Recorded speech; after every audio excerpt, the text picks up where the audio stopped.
नमस्कार मित्रों, और कैसे हैं आप सब लोग। आशा करता हूँ बहुत ही खुश, प्रसन्न और आनंदित होंगे, साथ ही अपनी मस्ती में होंगे।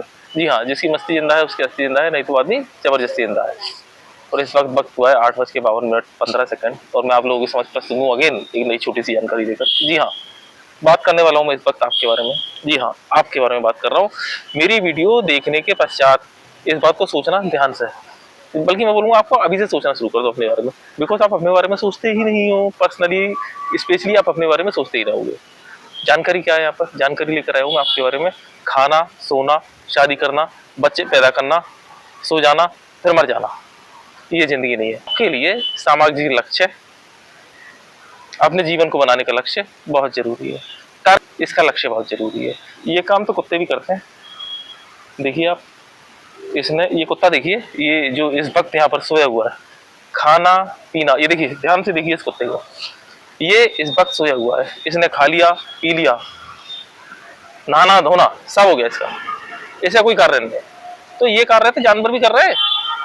मैं आप लोगों को क्यों बोल रहा हूँ ये बातें, अपने लिए क्यों बोल रहा हूँ, सबके लिए क्यों बोल रहा हूँ ये बातें मित्रों, बिकॉज हम ज्यादातर लोग यही काम कर रहे हैं। खाना, सोना, नहाना धोना, बच्चे पैदा करना, साथ ही मर जाना, स्वर्ग सुधार जाना।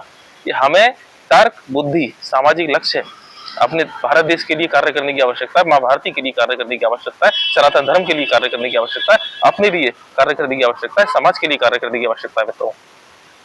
स्वामी विवेकानंद ने भी कहा है कि उठो, जागो और तब तक कार्य करते रहो, तब तक सक्रिय रहो जब तक अपने लक्ष्य की प्राप्ति ना कर लो। स्वामी विवेकानंद ने मित्रों कभी नहीं कहा कि किसी दूसरे की लक्ष्य की प्राप्ति कर लो। डॉक्टर एपीजे अब्दुल कलाम ने कभी नहीं कहा कि दूसरे की लक्ष्य की प्राप्ति कर लो।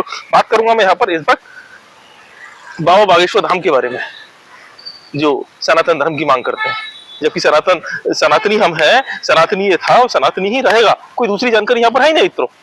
अब वो क्या कर रहे हैं, बाबा बागेश्वर धाम, वो क्या कर रहे हैं, वो जो उन्होंने सीखा, जो उन्होंने तप किया, जो उन्होंने तपस्या की या फिर अपने गुरुओं से सीखा या जो भी उन्होंने अपने जीवन में किया, उसके बारे में पूरे देश में लोगों को बता रहे हैं और सनातन का प्रचार कर रहे हैं।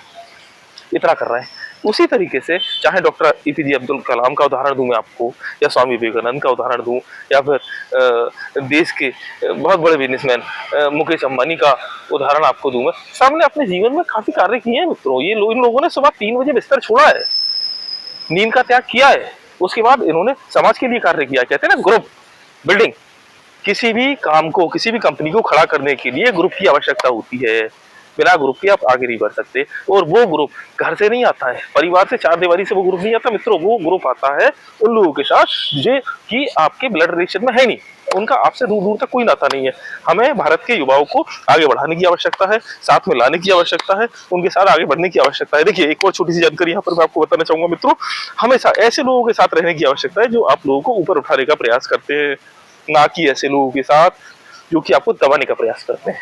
छोड़ दो उन्हें, स्किप कर दो। अंग्रेजी में कहते हैं ना, स्किप करना, छोड़ना, इग्नोर कर देना। इग्नोर करने पे एक और छोटी सी जानकारी आपको बताना चाहूंगा, कोई शख्स अगर आपकी बात का रिप्लाई नहीं करता है मित्रों, या फिर आपको अंग्रेजी में कहते हैं एक्नॉलेजमेंट, अगर नहीं करता है तो उसकी बात का जवाब ही मत दो, रिस्पॉन्ड ही मत करो। और जिस वक्त आपने उस शख्स की बात का रिस्पॉन्ड नहीं किया, उस वक्त किसी ने कहा है कि उस शख्स की औकात 2 टके की रह जाती है मित्रों। अब यहाँ एक छोटी सी जानकारी आपको मैं बताना चाहूंगा, क्रिएटिव रहें, सक्रिय रहें, कार्य करते रहें। मैं फिर आपको वही छोटी सी जानकारी बताऊंगा मित्रों कि अपने लिए कार्य करें। अपने लिए कार्य करेंगे तो समाज, परिवार, घर, मित्र सारे लोग आपके साथ आ जाएंगे।